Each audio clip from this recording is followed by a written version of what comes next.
Shout out to Kop-Ish. Shout out to Kopish, guys. Keep all the good work the up. two legends, Emil Heskey, Howard Gill. Can't get much better than that guy. Yeah. You know what to do now. Like, comment, subscribe. I'm with legends, guys. Kop-Ish. Hello, people, and welcome back to another live match reaction. Brighton 2, Liverpool 2. 1 point out of the last two games. Obviously, we know what happened in the last game, so we're not going to go back into that. However, this one, we were losing, came back, got ourselves into an advantageous position, had something to hold on to, and we squandered it. Should have gone 3-1 up. But you could also argue we were lucky to get out of the first half being 2-1 up. And then we were lucky not to go 3-2 down after Brighton equalised. I don't know if Drifty agrees with this. He'll be in shortly. Taking emotion out of it, I think on the balance of the game, a draw is a fair result. It just hurts and it's very annoying that we have drawn the game, though, because we are good enough to have won that game, in my opinion. But we didn't. And there are reasons for that. There are reasons in the sense of player mistakes, tactical and system setup, personnel changes or times of personnel changes. Yeah, I don't know. This is just an annoying one to take. And I think maybe if we had got a point last week or the win last week, I don't think the draw would have felt as bad this week because we would have been top going into this game and would have had a draw. So we'd have been on 3 extra points than we're on now, or 1 extra point than we're on now. However, we're not, and we're here now. Drift, I don't know if you agree or not. I don't know if you heard. I think on the balance of the game, I think a draw is a fair result. It's just annoying that we had the lead and then should have gone 3-1 up and then didn't. But I think we're lucky for it to be 2-1 to us at half time. And I also think we're lucky to leave that game 2-2 because João Pedro had that chance as well. I think we had better clear chances in the second half, though. So I forget the Diaz one. I forget the Diaz one as well. Yeah. But Brighton had way more in the first half from what I remember. They had a few in the first half. Ali makes that unbelievable save as well, bro. Yeah. I think a draw is actually a fair result. It's just annoying because of the position we were in. Yeah, and the draw at the Amex on an isolated incident isn't a bad result. But when you add the fact that I thought we were trying to win the league, and if you add in that Gross should have been sent off as well, no comment. Gross should have been sent off. And if you add in that we also dropped points, wrongly or rightly, at Tottenham, you had to get 3 points today to be considered in any way challengers for the title. Because when you're trying to win a league, 4, 5, 6 points becomes insurmountable. We're up against City. Do you know what I mean? If somehow City managed to win today's game against Arsenal, already with 5 points behind them, 5 points behind City, for the majority of the time, it's insurmountable. Like, you don't make up that much points on City. Do you get what I mean? Like, and this is already only 8 games into the season. We've gone into an international break negatively as well, in my opinion, which is never good. You always want to win going into the international break. I'm livid, bro. I'm livid with the fact that we ended up dropping points in that game. I'm so livid. I'm so livid. We're flying high until VAR screwed us last week, and then now VAR screwed us again, and they're gonna be, oh, look, you lot moaning again. Yeah, that's going to be the narrative, bro. No, for the rest of the season, it will be. But let's get into player ratings, bro. We'll start with Ali. I thought Ali was really poor for the first goal. Yeah, what was he doing? No idea what he was doing there. But he made up for it with an amazing save, in my opinion. Yeah, he did. And outside of that, his distribution was actually really good all game, apart from that one. Well, the whole game, actually, I thought his distribution was really good. Like, he was an outlet for our defenders for the first 25 minutes. His distribution was good. He makes a world-class save. If you take away the fact he should have saved the goal, he was brilliant today. He was.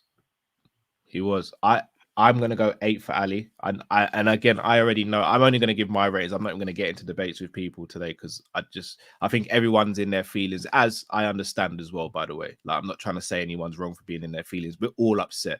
I'm just trying to be as objective as I can about the game. I'm going to go 8.5 for Ali. So 8 for me, 8.5 for you, Drew. I'm honest with you, Cal. If he doesn't make that, I wouldn't call it a howler, but whatever the hell that was when he should have saved it was a bit of a howler for me. If he doesn't do that, then he's coming out of this game with a 9.5 or a 10. Yeah, I agree.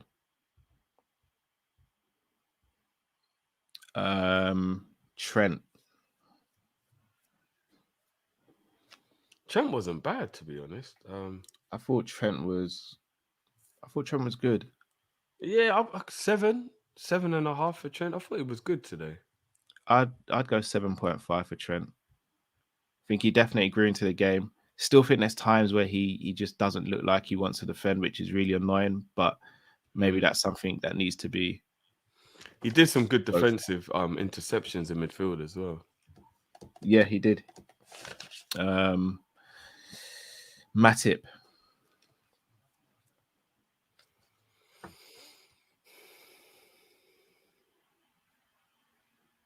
I go 6 for Matip. 6? Yeah, because I remember quite a few times being like, Matip, what are you doing, bruv? But 6. I thought Matip was really good today. I can't lie. He was, but there was a lot of times I had to shout at him today. 7. I'll go 7 for Matip. I'll go 7. I thought Matip was better than Trent. Do you? Yeah. We gave Trent 7.5. Fair dues. I'm personally going to give Matip an 8, so that balances out to a 7. But I thought he was good today. No, I said 7. I changed mine. Oh, you said 7. Okay, we'll balance out 7.5 then. Virgil. Again, I've seen quite a few people saying that Virgil wasn't good today. Again, I might be mistaken, but I think I'm marking Virgil down because of that pass, because I blame him for the goal. I know a lot of people are going to blame Ali and McAllister, but I actually blame Van Dijk because I think he's the one who starts the problem. So I'm going to mark him down 1 for that. So I'm going to go 7 because I thought I would have given Virgil an 8 without that mistake. Because I thought Virgil was good today. I thought we defended well, apart from the stupid goal we gave away and the stupid free kick we conceded. I genuinely think we defended well today. I'd have gone 7.5 for Virg. I think he takes some of the blame for the goal, but not as much as McAllister. McAllister stood there and waited for the ball. You know, you've got in a game like that, you can't just wait for the ball. Like, I hear that, but being on your heels when the pass shouldn't have come to you is kind of more a 50-50 problem rather than just your problem, if you get what I mean. Like, yeah, he shouldn't have been on his heels like that, and he should have. But it was a silly pass. Virgil did the same thing to put Trent under pressure when we conceded against Bournemouth. I get this whole keep possession, but stop passing it to a player who's got players around him. In that game against Bournemouth, Trent actually, the ball rolled under his foot. No, you're thinking of the what do you call it game, bro? You're thinking of a different game, not the Bournemouth. Not the Newcastle. No, I know which game I'm thinking. The Bournemouth one, that was Trent again. Do you remember when Trent got tackled? No, like the ball got fizzed into him and he didn't control it properly. And then they scored. Wasn't fizzed. He just didn't control it properly, bro. No, but it was hard to control it because there was a man on him because the pass shouldn't have gone to him. And it was Virgil again. Virgil passed it to Trent and he was being marked. I get we want to trust our other teammates, but if somebody's marking you and you're only 30 yards from goal, I don't think the ball should be passed to you. I really don't. But that's just me. Robbo.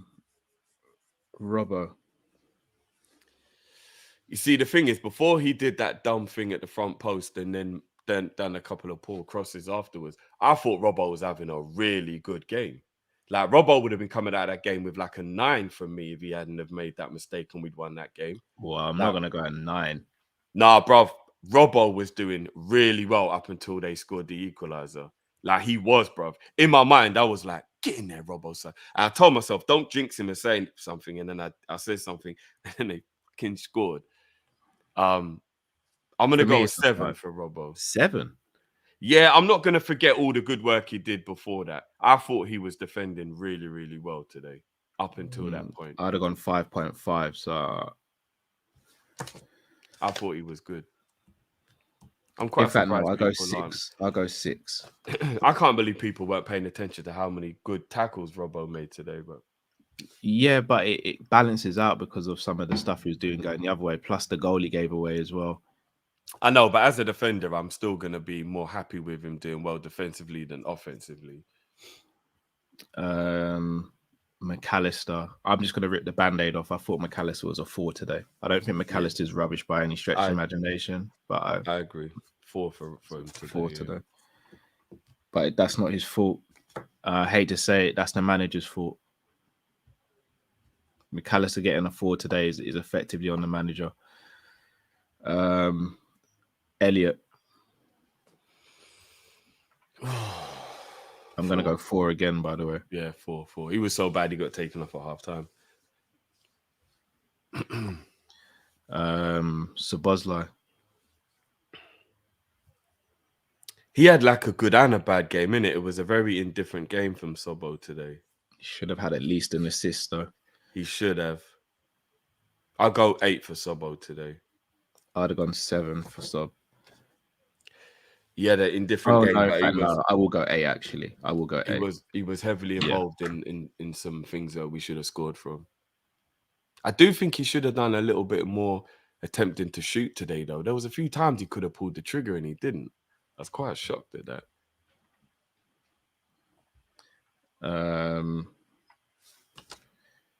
Salah.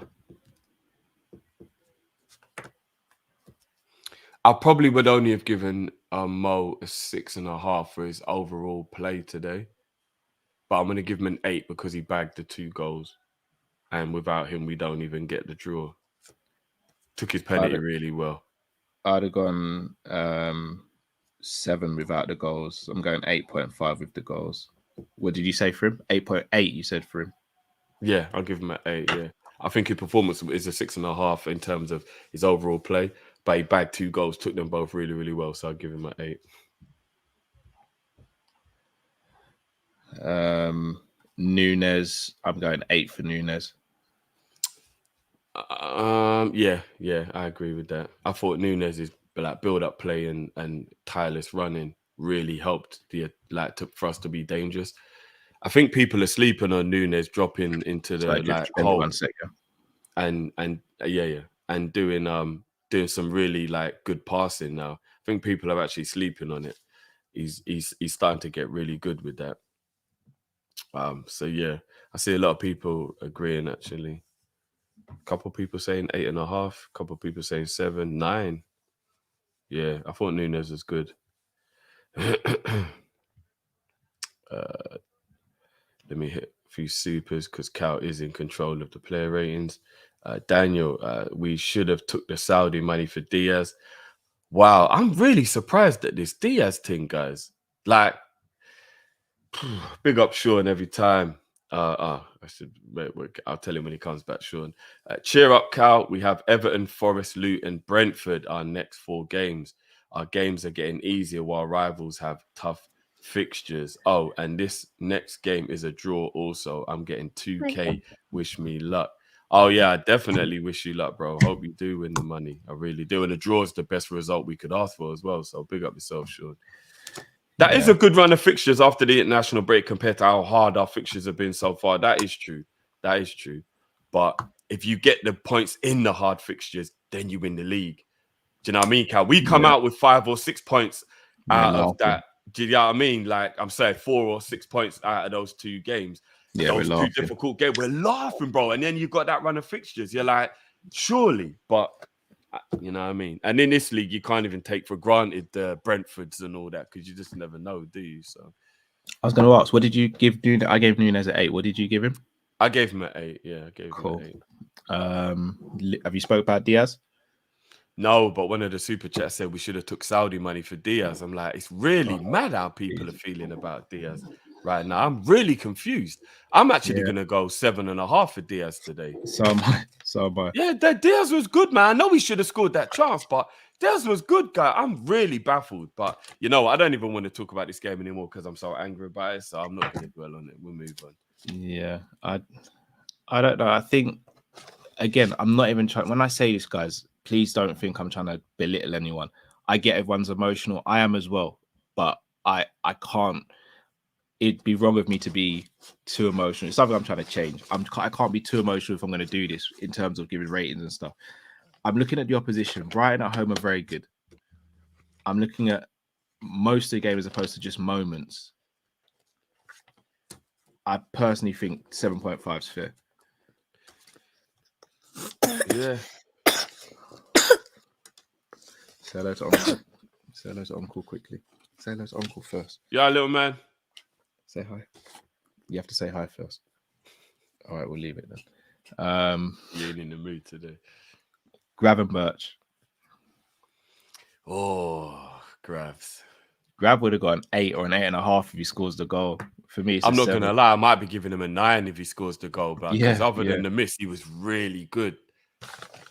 I've got to only give him a 7 for the miss, though, Cal. Yeah, No, actually, I'm gonna go 7.5. You know why? Because a miss can happen to anyone, and it is a not that really bad. bad miss, but it can happen to anyone. I'm gonna go 7.5 for Gravenberch. I'm not gonna 7. be so harsh as to literally judge him off of the one thing he did wrong in the half. I'm gonna go 7.5 for Gravs. It is a bad miss, though. It is a bad Gomez, miss. I'm going 5.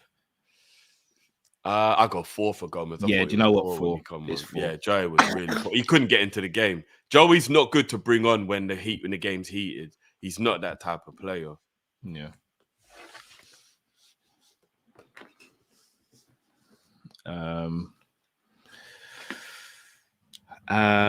Ibu's lost. For me, it's just a 5 average. Yeah. Straight down the middle, isn't it? Yeah.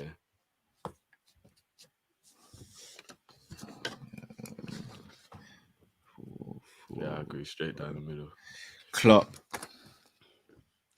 I'll give Klopp a 6 today. I thought he was just above average today. Yeah, I need this. And it's not his fault that a free kick was given for a dive and then we did that crap defending. He actually did quite well to rectify starting Elliott. I thought this would be the part in the show we disagree. Maybe we can speak about it more on Monday. I'm going 4 for Klopp today. You're going what, sorry? 4. Oh wow. I justify why I say 4. Even though I don't think he was at fault for the 2 goals. What I will say, which really frustrated me, I don't think Trent should have started. I think Gomez should have started. I think if you are going to start Trent, then I think Ibu's got to start. Then I look at the fact that you start Elliott ahead of Gravenberch, which I think was a mistake. You continue to play McAllister in the 6, which is a mistake in my opinion. I think the lineup's all wrong. Plus, the message it sends to Gomez for me is no matter how well you play, no matter what you do, you're always going to be back up, which I think is a terrible thing to make a play for a player to feel that way or get that. I think is a terrible thing for squad harmony and just rotation policy. I hear you. Especially and again, Drift. The reason why I feel justified in saying that is because more than anyone probably on our team, as in when I say our team, as in me, you and Matt, I said the only reason I think Gomez should be staying at Liverpool is because he's homegrown. Again, I'm very down the middle when it comes to this. Like I do have favourite and preferred players over others, but Gomez on merit should be starting ahead of Trent right now at right back. And the fact that he hasn't, it's going to be, in my opinion, very difficult to continue to motivate a player to do that. I think it's wrong on so many levels. If you're a player who wants to come into Liverpool, you're also sitting there going, well, raw, I could go Liverpool. It's such a prestigious club. I love the manager. But what happens if I want to play and his favourites are fit and available? No matter how well I play, Here's the I'm one never going thing to get though. game. In Klopp's defense, here's what I'll say. The fact he's continued the inverted system in Trent's absence because he wants to make sure we start perfecting how to do that. There isn't anyone better suited to playing that than Trent. So I don't even think it was I'm anything to listening, do by with the the way. Give me one merit. second. I'm listening. Yeah, I don't think it was anything to do with the merit, bro. I think it's kind of common sense suggests you play the player that plays the role the best.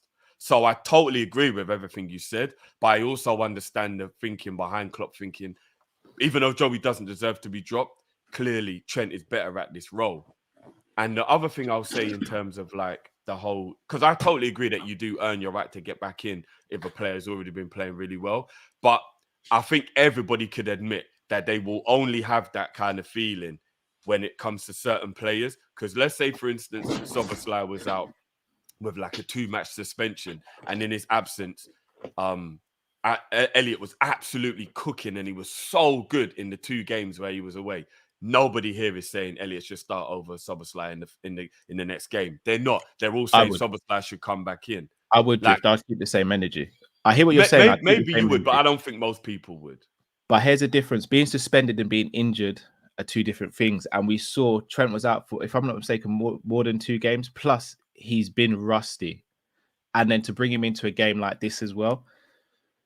No, but what I'm just making a point that there's certain people in our team, people want to see play in it, and I think that they would be angry Elliot was still playing, even though he'd been absolutely brilliant in the other games, because they'll be like, no, but Szoboszlai's got to play over Elliot. He's a better player. Do you get what I mean? Like that's like, or if Ben Doak was really good for 2 games after Mo got off suspension and then Mo come back, everyone be like, of course Mo's got to play. What are you playing Doak over Mo? Like, so, you know what I mean? Like, there'll always be some contradictions to people's feelings on that. All right, not even to contradict what you're saying. Or if Kelleher was playing really well and Allison with that, everyone be like, put Ali back and go, of course. Do you get what I mean? Like, but the 3 examples you've used have the 3, in my opinion, 3 biggest deficits between the 2 players.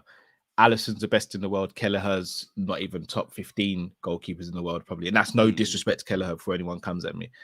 Szoboszlai and Elliot, for me, it's almost night and day who the better players. And Salah and Doak, again, Salah's the best in the world. Doak's not even like probably the best in the youth team. So do you know what I mean? So I hear what you're saying in terms of principle. Principle, you're absolutely right. The examples you've used, though, are probably the widest gaps between 2 players, though. Whereas I don't think from a defensive and a right back standpoint, currently, I'm not talking about Trent's legacy. I'm talking about currently in 2023, the difference between Trent and Gomez at right back, I don't think is night and day anymore. No. Defensively, no, it's not at all. In fact, Joey's probably a little bit better defensively. Not a little bit, in my opinion. I think he's way better defensively than Trent. But yeah, you're right. I guess it's a little bit like when he plays Jota or Nunes or Gakpo, when people are like, you may want someone else to play, but you know the gap that isn't that big or the drop-off isn't that big, so you're not as bothered about it. Yeah. But yeah. Oh, a lot for us to chop up on Monday. Yeah, I'm livid, people. I'm livid, man. I'm livid. I know this. We're being very unprofessional by saying this, or I'm being very unprofessional by saying this, but it's a match reaction. But I don't want to talk about the game. I'm livid, bruv. Especially after what happened last week. I'm livid, bro. I think like it's a culmination. I don't think as an isolated game this feels bad. And don't get me started on the red card. If I start talking about that, if I start talking about that, I'm really gonna. Do you know what I mean? It's a Monday thing for real. I need to calm down. Yeah, it's true. I need to calm down. It's a tomorrow Monday night thing. Real talk. Star Dazen says, why not Endo and Grav both on at 2-1 with Sabos? I don't know. And again, I don't want to do the whole like remember what we said, but I remember when the news broke about Endo, all 3 of us had our opinion on it, and we all said the signing makes no sense. The signing just makes no sense. And Klopp sat there and said, you have to trust this guy. This guy, he's really, really good. Klopp was over the moon. You're smitten by this player. if you're smitten by a player and you have that player in your disposal and you don't even use, even today, still didn't bring him on. Still didn't bring him on. Like, what's going on? Yeah. Like, this is part of the reason why I was so annoyed that we bought him, because it was like, I didn't see that quality in him that suggests, yeah, he's a star, he's a guaranteed starter. He's gonna be a game changer for us. So Szoboszlai is a game changer for us. We all knew this. McAllister was a game changer for us. Gravenberch, game changer for us. Endo just unfortunately wasn't. And that's why it was such frustration, because not only we signed a player who's not necessarily a game changer, but also we signed a player which stopped us potentially signing another player in the summer. And it just, and now when you look at how the squad is in terms of homegrown to foreign players, he's taken up a space. So if you're not playing him, he's just taking up a space. In the same way I said this regarding Adrian as well. Everyone said, why do you care so much about third choice goalkeeper? Why do you care so much? I care because we didn't have that space in the squad. We don't have space for luxury anymore. Yeah, it's the same reason why. I think Klopp wanted characters around though, Cal. Oh, you know, bro. like after losing Milner and Hendo, he wanted a utility man, and I think he wants a guy who's going to be just so happy he's at the club. Being on the bench doesn't bother him to keep the harmony. Everything screams Endo is a squad player. What we're seeing from the actions of Klopp, how he's not really playing him very often. The fact that we know he can play a multitude. By the main player though, Drift. Well, I guess he just wanted to just get him in the door. I mean, the fact that we signed Gravenberch, we kind of did go and get another main player, didn't we? Do you know what I mean? No, but not in that position. We know we're screaming out for that position before Fab. That's what makes me believe that Andre might actually truly be what the plan is. Get him for cheaper after their season's finished in January, and McAllister can hold it down with Endo until then. I think that's what the plan is, Cal. He's a utility player. He can play right back. He can play centre back. He can play DM. He's a utility player. He ain't going to moan. His character is great. Good to have in the changing room. Won't cause a problem if he's not playing. Like, it's all of... I just truly believe everything screams he's a squad player. The price we paid for him, everything screams squad player. But two things with Andre...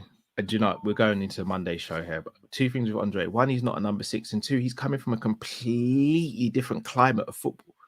That's true. So again, this narrative that Klopp's going to buy him in January and he's going to go straight into the team. If we were to sign Andre in January, I wouldn't be surprised if Andre wasn't starting to play properly for Liverpool until like March.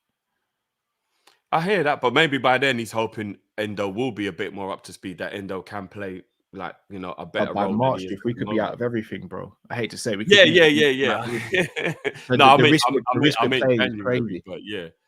But look, I don't know, G. I don't know. My head's all over the place right now. No, I hear you. This is something we need to discuss on Monday after we had a sleep and Matt's here. We bring this on ourselves by doing what we do, but I hope people understand how hard it is to talk when you're vexed. Like when you're vexed, when you're vexed or you're upset, like it is really hard to articulate yourself.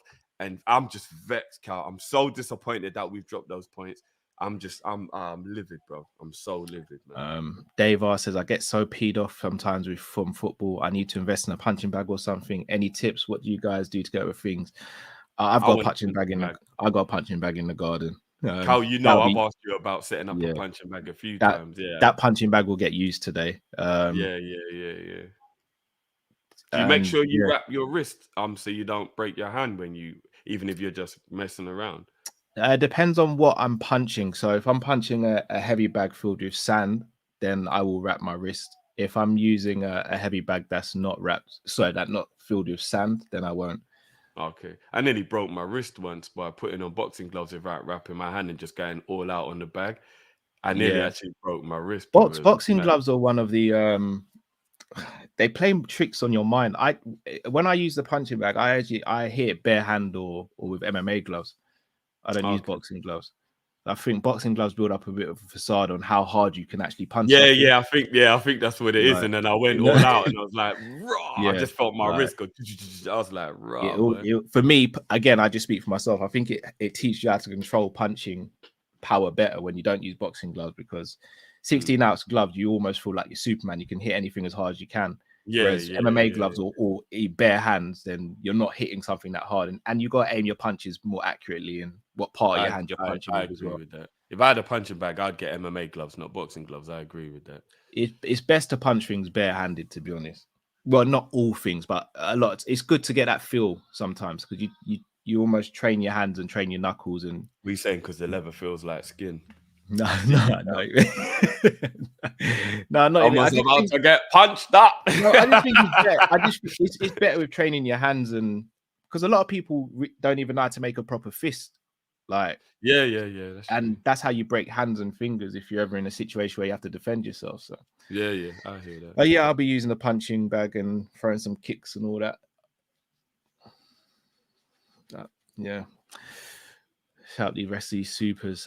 John says, even though we drew, the season still feels different for me. I don't know why, but I don't get too worried when we drop points. Something is cooking low key. It is very different from last season. I agree with that. And Star Dazen says, title far from over. Let's believe it's early. I'd never believed we could win the league this season. If we had signed Caicedo or Palhinha or even Kone, I'd probably be screaming for the league. But without one of those players, without a bona fide DM, we were never going to win the league this season. I think it's always going to be between Arsenal and City. Always going to be between those two. And again, I did get cussed out the building when I said I think Arsenal are currently ahead in their process than we are. I think we're kind of seeing it. But look, people, we're going to wrap up there. We know there's another big game on at the moment. A lot of you want to watch. Plus, I feel mentally drained after that game and the last week game. So we're going to have a rest. We're going to speak about Monday stuff on Monday rather than now. If you haven't already, please do smash the like button. Subscribe if you're new to the channel also. And views with you before I forget, guys. Yes. If you wanna get them in. And again, big up to everyone who does them. And I know everybody forgets or doesn't have time, but we will discontinue that show if we don't start to get like regular people in terms of like the amount. I know there's a couple people, and big up yourselves, who are always regulars. We made this show for you guys, and we thought you guys would want to utilize it more. If people don't, that's fine. But yeah, there's no point keeping the show going if we're only going to get 1 or 2 videos a week. Even though I do feel like maybe those people even do deserve the show to still go on. So guys, if you do want your say, make sure you send in a video, and as soon as possible as well, guys. Not like 2 days later or whatever. Send the video in as soon as possible, preferably within 12 hours of the actual game. And yeah, let's try and at least get like 5, 6, 7 a show. Do you know what I mean? But yeah, viewers of you guys, get those in. On that note, people, go and enjoy the rest of your Sunday as much as you can. Spend time with loved ones, friends, and family. Enough blessings, enough love to you all. Stay safe, stay blessed. We're Kopish for our people. Take care. Peace.